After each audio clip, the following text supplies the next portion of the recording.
के द्वारा इस सुंदरतम, श्रेष्ठतम, पवित्रतम कर्म यज्ञ का प्रारंभ किया।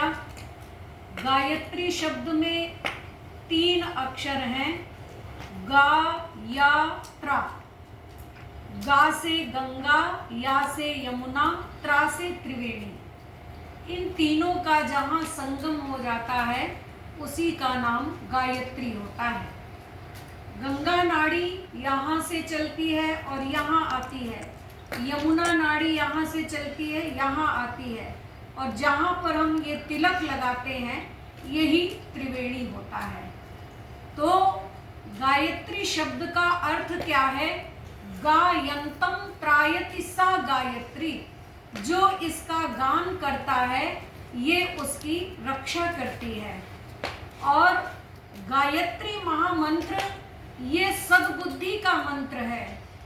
ये चारों वेदों में आया है। इसमें परमपिता परमात्मा से हमने प्रार्थना की कि हे परमपिता परमात्मा, हमारी बुद्धि को श्रेष्ठ मार्ग की ओर प्रेरित करो, प्रचोदयन्ताम।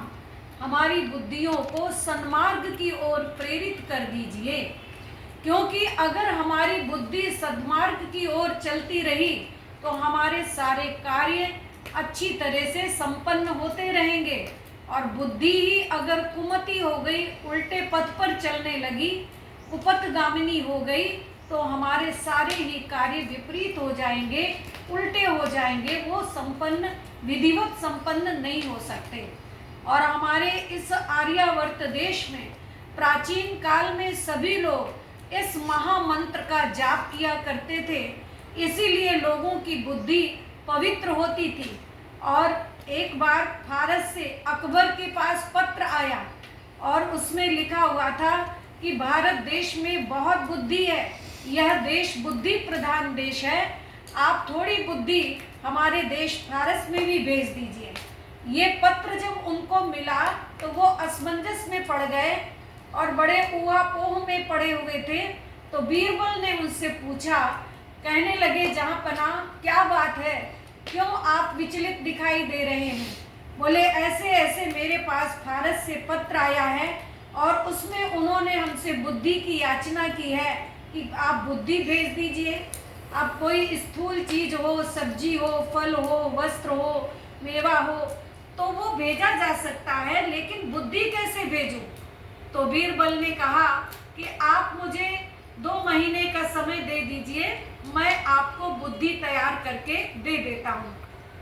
अब क्या किया कि अकबर ने बीरबल से कह दिया कि मैंने तुम्हें 2 महीने का समय प्रदान किया।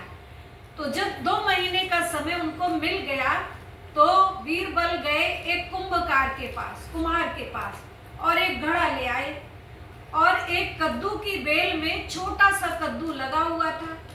उस कद्दू के फल को उन्होंने उस घड़े के अंदर डाल दिया। अब वो छोटा सा फल कद्दू का बड़ा होते होते होते होते उस घड़े के अंदर समा गया। और जब वो पूरी अच्छी तरह से उसमें समा गया तो बीरबल ने उसकी डंठल काटी और बढ़िया उसकी पैकिंग करा दी और ले आकर के अकबर के पास रख दिया और कहने लगे, जहाँ पना ये बुद्धि तैयार हो गई, अब आप इसे फारस देश भेज दीजिए। जब वो घड़ा फारस पहुंचा तो वहां के लोग देख देख के हैरान कि इस घड़े का मुंह तो इतना छोटा है और घड़ा इतना बड़ा है, तो इस छोटे से मुंह से इतना बड़ा कद्दू इसके अंदर डाला तो डाला कैसे? वास्तव में ये देश बुद्धि प्रधान देश है।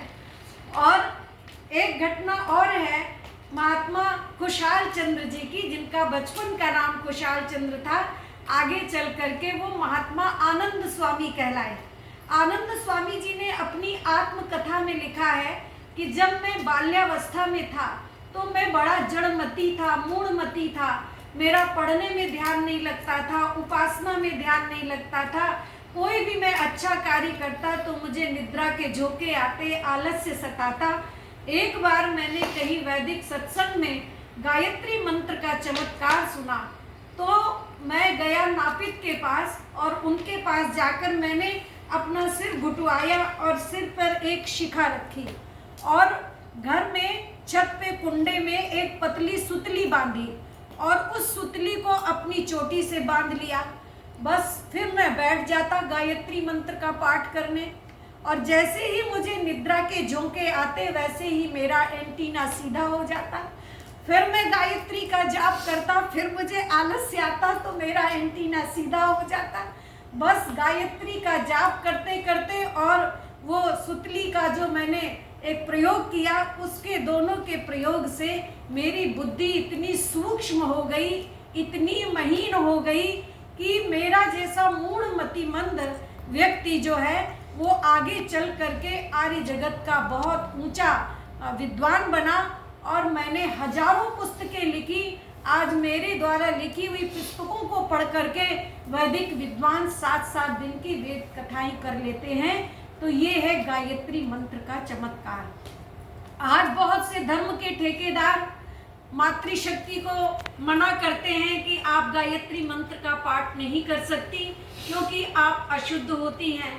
गायत्री शब्द ही स्त्रीलिंग है, तो मातृशक्ति क्यों नहीं गायत्री मंत्र का जाप कर सकती? अवश्यमेव कर सकती हैं। जब वो हर दिशा में हर कार्य संपन्न कर सकती हैं तो गायत्री मंत्र क्यों नहीं पढ़ सकती? जबकि ब्राह्मण ग्रंथों में आया है इमं मंत्रम पत्नी पठे स्त्री ही ब्रह्मा बभूवित। तो स्त्री तो ब्रह्मा बतलाई गई है और उसको बीच बीच में मंत्रों को पढ़ने के लिए कहा गया है। तो अगर पढ़ने का अधिकार नहीं है तो वो कैसे पढ़ सकती है? हमारे वैदिक काल में गार्गी, मैत्रेयी, सुलभा, दमयंती, विदुषी, भारती जैसी नारियों ने बड़े बड़े शास्त्रार्थ महारथियों से शास्त्रार्थ किए और शास्त्रार्थ समर में उनको अपनी वैदिक विद्वता के कारण पराजित भी किया। तो इस प्रकार से नारी शक्ति का जो है वो अपमान नहीं करना चाहिए। गायत्री शब्द मातृशक्ति को गायत्री मंत्र अवश्य पढ़ना चाहिए क्योंकि यह सद्बुद्धि का मंत्र है और बुद्धि सभी को सद्बुद्धि ही चाहिए। बुद्धि सबके पास होती है, बुद्धि ना हो तो चोर चोरी कैसे करे?